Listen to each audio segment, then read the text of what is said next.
हाय दोस्तों, नमस्कार। आप सभी का हमारे चैनल पे स्वागत है। अगर आप पहली बार हमारे चैनल पे आए हैं तो हमारे चैनल को सब्सक्राइब जरूर करें।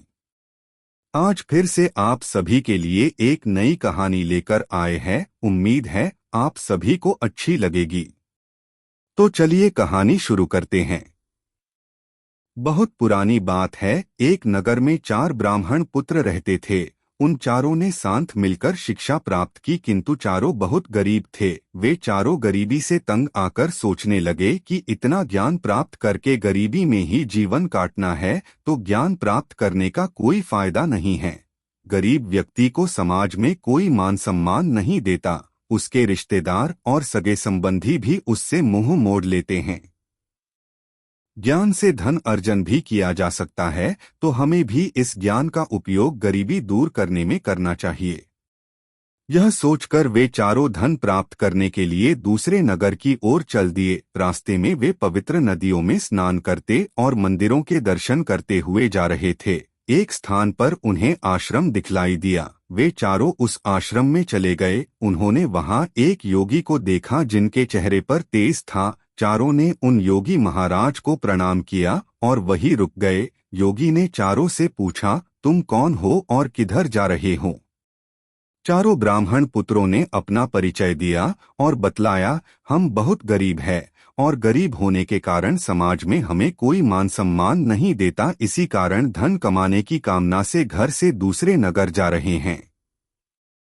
योगी और उन चारों ब्राह्मण पुत्रों में बहुत देर संवाद चलता रहा। चारों की धन कमाने की लालसा को देखते हुए योगी ने उन्हें 4 मोती दिए और कहा, इन मोतियों को लेकर तुम हिमालय पर्वत की तरफ जाओ और जिसका मोती जहां गिर जाए वहां उसे खजाना मिलेगा। धन मिलने के पश्चात उसे लौटना पड़ेगा।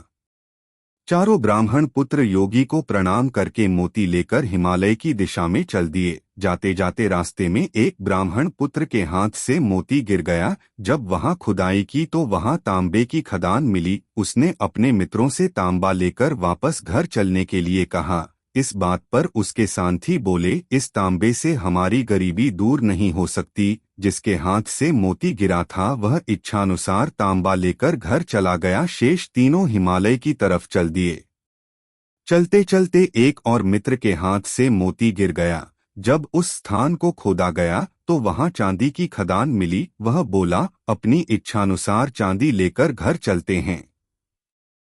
शेष दोनों ब्राह्मण पुत्र बोले, पहले तांबा मिला, अब चांदी निश्चय ही आगे सोना मिलेगा, इसीलिए हमें आगे चलना चाहिए। दूसरा साथी चांदी लेकर घर चला गया और शेष दोनों आगे चल दिए। आगे जाते समय कुछ दूर चलने पर तीसरे के हाथ से भी मोती गिर गया। जब उस स्थान को खोदा तो वहां सोने की खदान मिली। तीसरे मित्र ने कहा, अब अपनी शक्ति अनुसार यहाँ से सोना ले लेते हैं और घर वापस चलते हैं।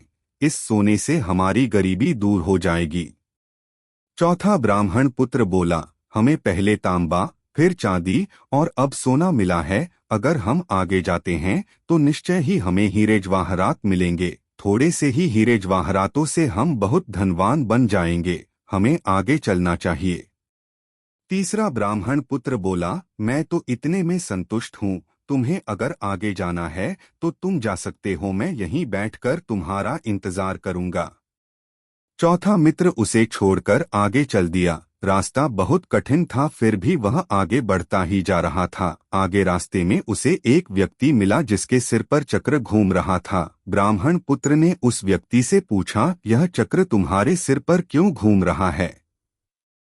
अभी बात चल ही रही थी कि वह चक्र उस व्यक्ति के सिर से ब्राह्मण पुत्र के सिर पर आ गया। ब्राह्मण पुत्र को कुछ समझ नहीं आया और उसने फिर पूछा, यह चक्र मेरे सिर पर कैसे आ गया?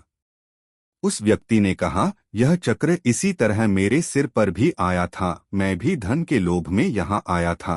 जब तुमसे बड़ा कोई धन का लोभी यहाँ आकर तुमसे पूछेगा तो यह चक्र उसके सिर पर चला जाएगा। ब्राह्मण पुत्र ने पूछा, तुम यहाँ कब से हो और क्या तुम्हें भूख प्यास नहीं लगती? ब्राह्मण पुत्र की बात सुनकर वह बोला, मैं तो यहाँ कई वर्षों से हूँ। जब यह चक्र किसी के सिर के ऊपर आ जाता है तो उसकी भूख प्यास मिट जाती है और मृत्यु का भय भी खत्म हो जाता है। उसके केवल इस चक्र के घूमने का कष्ट ही परेशान करता रहता है।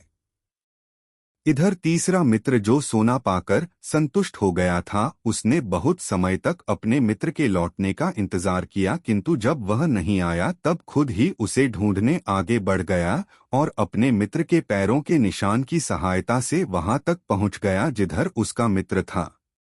उसने देखा कि चौथा मित्र एक स्थान पर बैठा है और उसके सिर पर चक्र घूम रहा है। उसने अपने मित्र से सारा माजरा जानना चाहा। चौथे मित्र ने पूरी कहानी सुना दी और उस चक्र को भाग्य का चक्र बतलाया। तीसरे मित्र ने कहा, यह भाग्य का नहीं अपितु लालच का चक्र है। मैंने तुम्हें कितना समझाया पर तुम नहीं माने। विद्या की तुलना में बुद्धि का स्थान ऊपर है। तुमने विद्या तो प्राप्त कर ली किंतु अपनी बुद्धि से अच्छे बुरे की पहचान नहीं कर सके। जिसके सिर पर चक्र था उसने अपने मित्र से सहायता मांगी। तीसरे मित्र ने कहा, मित्र, मैं चाह कर भी तुम्हारी सहायता नहीं कर सकता। मुझे डर है कि मेरे यहाँ ठहरने से यह चक्र मेरे ऊपर ना आ जाए। चौथे मित्र ने कहा, यह मात्र देव संयोग नहीं अपितु मेरे लालच का फल है। मुझे यहीं रहकर अपने कर्मों और लालच का फल भोगना है, किंतु ईश्वर कृपा से सभी का उद्धार होता है तो मेरा उद्धार भी अवश्य होगा। तुम्हें भी अधिक देर यहाँ नहीं रुकना चाहिए, नहीं तो यह चक्र तुम्हारे ऊपर भी आ सकता है। इतना कहकर उसने अपने मित्र को जाने की अनुमति दे दी और तीसरा मित्र भी अपने हिस्से का धन लेकर अपने घर लौट आया। अपने कर्मों का फल भोगकर चौथा मित्र भी उपयुक्त समय पर उस चक्र से मुक्त हो गया। शिक्षा, लालच का फल कहानी से हमें शिक्षा मिलती है कि कभी भी लालच में अंधा नहीं होना चाहिए। तो दोस्तों, कैसी लगी कहानी कमेंट करके ज़रूर बताएं। ऐसे ही अच्छी अच्छी कहानी सुनने के लिए हमारे चैनल को सब्सक्राइब ज़रूर करें।